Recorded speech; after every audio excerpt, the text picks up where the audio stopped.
بسم اللہ الرحمن الرحیم۔ السلام علیکم ورحمۃ اللہ وبرکاتہ۔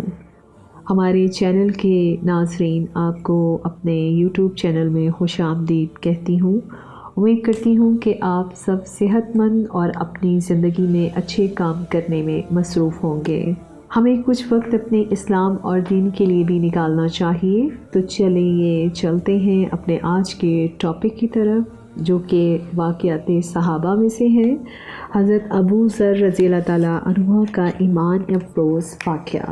حضرت ابو ذر غفاری رضی اللہ تعالیٰ عنہ جنگل میں رہتے تھے۔ موت کا وقت قریب آ گیا۔ ان دنوں وہاں کوئی نہیں تھا، صرف حج کے دنوں میں عراق کے حاجی وہاں سے جاتے تھے۔ اس وقت حج کا موسم نہیں تھا۔ ان کی صرف ایک بیوی اور ایک بیٹی تھی۔ اب ان کا کفن دفن کون کرے گا؟ غسل کون دے گا؟ جنازہ کون پڑھے گا؟ قبر کون کھودے گا؟ بیوی کہنے لگی کہ اب کیا بنے گا؟ ہمارا تمہارا مسئلہ یہ ہو گیا، ہم کیا کریں؟ تو کہنے لگے، کذبت ما کذبت، نہ تم سے جھوٹ کہوں گا نہ مجھ سے جھوٹ کہا گیا۔ میں ایک محفل میں بیٹھا تھا، میرے آقا نے فرمایا کہ تم میں سے ایک آدمی ایسا ہے، اکیلا مرے گا، اکیلا اٹھے گا، جنازہ مسلمانوں کی ایک جماعت پڑھائے گی۔ جتنے آدمی اس محفل میں تھے وہ سارے مر گئے۔ شہروں میں میں اکیلا بچ گیا ہوں۔ جنگل میں معلوم نہیں کون آئے گا، کہاں سے آئے گا، وہ خبر سچی ہے، لہٰذا غم نہ کرو، میرا جنازہ پڑھانے کوئی آئے گا۔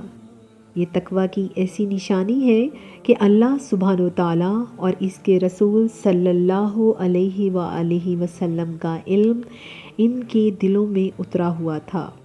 دیکھو، بامبے کے بازار والوں سے پوچھا کہ اللہ کا دین کیا کہتا ہے؟ اس تجارت میں تمہیں پتہ ہے کس طریقہ سے یہ کاروبار چلایا جائے گا کہ اللہ سبحانہ و تعالیٰ اور اس کا حبیب ناراض نہ ہو جائے؟ کوئی نہیں بتا سکتا۔ اسی طرح ذمہ داروں سے پوچھ لو کہ بھائی کس طرح ذمہ داری کرنی چاہیے کہ اللہ اور اس کا رسول صلی اللہ علیہ وآلہ وسلم راضی ہو جائے اور ناراض نہ ہو۔ جو سارے تاجر کر رہے ہیں وہ یہ بھی کر رہا ہے، یہ جھوٹ بول رہا ہے اور وہ بھی جھوٹ بول رہے ہیں، وہ سود پہ چل رہا ہے اور یہ بھی سود پہ چل رہے ہیں۔ لیکن ابو ذر غفاری رضی اللہ تعالیٰ عنہ پر ایک دن گزر گیا، دوسرا دن گزر گیا، تیسرے دن ان پر موت کے آثار آ گئے۔ بیٹی کو بلایا کہ بیٹی آج مہمان ضرور آئیں گے میرے جنازے میں، روٹی پکاؤ تاکہ مہمانوں کی خدمت میں کمی نہ رہ آئے، میں ضرور مر جاؤں گا۔ ان کو کھانا پکانے میں لگا دیا اور بیوی سے کہا کہ تو جا راستہ میں بیٹھ، کوئی نہ کوئی ضرور آئے گا۔ وہ جا کے بیٹھ گئی راستہ میں۔ اللہ وقت کافی عرصہ گزر گیا، امید نا امیدی میں بدل گئی کہ اچانک عراق کی سڑک سے غبار اٹھتا ہوا نظر آیا۔ جب غبار کا پردہ پھٹا تو 20 اونٹنیوں کے سوار نمودار ہوئے۔ ان کی بیوی نے سامنے سے کھڑے ہو کر اشارہ کیا۔ جب انہوں نے عورت کو جنگل اور تنہائی میں دیکھا تو اپنی سواریاں موڑ لیں، تو اس عورت نے کہا کہ ایک اللہ کا بندہ مر رہا ہے، اس کا جنازہ پڑھ لو تو تمہیں اجر ملے گا۔ انہوں نے کہا کہ وہ کون ہے؟ کہا کہ اللہ کے حبیب کا ساتھی ابو ذر غفاری رضی اللہ تعالیٰ عنہ ہے۔ سارے ایک دم رونے لگے اور کہا کہ ہمارے ماں باپ ابو ذر رضی اللہ تعالیٰ عنہ پر قربان، یہ عبداللہ بن مسعود رضی اللہ تعالیٰ عنہ تھے اور ان کے 19 ساتھی۔ غیبی نظام کیسے چلا کہ حضرت عثمان رضی اللہ تعالیٰ عنہ حج پر پہنچے ہوئے ہیں؟ حضرت عبداللہ بن مسعود رضی اللہ تعالیٰ عنہ سے مشورہ طلب کوئی چیز تھی تو ان سے کہلوا بھیجا کہ بیٹھے ہو تو کھڑے ہو جاؤ اور کھڑے ہو تو چل پڑو، بہرحال میں مکہ میں آ کر مجھ سے ملو، تم سے مشورہ کرنا ہے، حج ملے یا نہ ملے اس کی فکر نہ کر، لیکن فوراً مکہ پہنچ جاؤ۔ ظاہری سبب تو یہ بنا، لیکن اندر کا سبب ابو ذر غفاری رضی اللہ تعالیٰ عنہ کا جنازہ بنا کہ ان کا جنازہ کون آ کے پڑھے گا۔ ان حضرات کے عمرے کا احرام بندھا ہوا تھا، تو یہ حضرات سواریوں سے اترے اور دوڑتے ہوئے آئے۔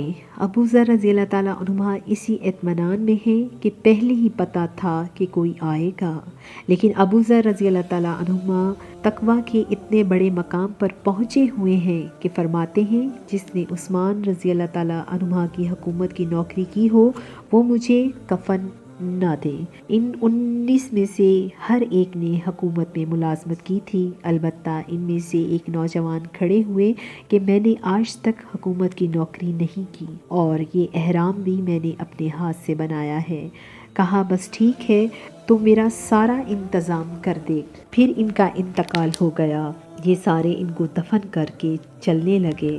بیٹی نے کہا عبداللہ بن مسعود رضی اللہ تعالیٰ عنہ سے کہ اے چچا کھانا تیار ہے۔ کہا یہ کھانا پہلے سے کیسے تیار ہو گیا؟ کہا میرے بابا نے کہا تھا کہ آج میرے مہمان آئیں گے میرا جنازہ پڑھنے کے لیے، ان کی خدمت میں غفلت نہ ہو، اس لیے پہلے سے کھانا تیار کر کے رکھنا۔ عبداللہ بن مسعود رضی اللہ تعالیٰ عنہ نے فرمایا واہ رے واہ ابو ذر رضی اللہ تعالیٰ عنہ، زندہ بھی سخی اور مر کر بھی سخی۔ نوٹ یہ قصہ ابو ذر رضی اللہ تعالیٰ عنہ کا مختلف الفاظ سے اکثر و تاریخی کتابوں میں موجود ہے۔ جی جناب، اگر ہمارے کسی ٹاپک میں کوئی غلطی یا کوئی کوتاہی ہو جایا کرے تو پلیز اس کے لیے سوری، کیونکہ سب لوگ تو فرشتے نہیں ہوتے، اور مجھے اپنی دعا میں یاد رکھیے گا۔ میں ہوں آپ کے ساتھ آنی خان، پھر ملیں گے انشاءاللہ، فی امان اللہ۔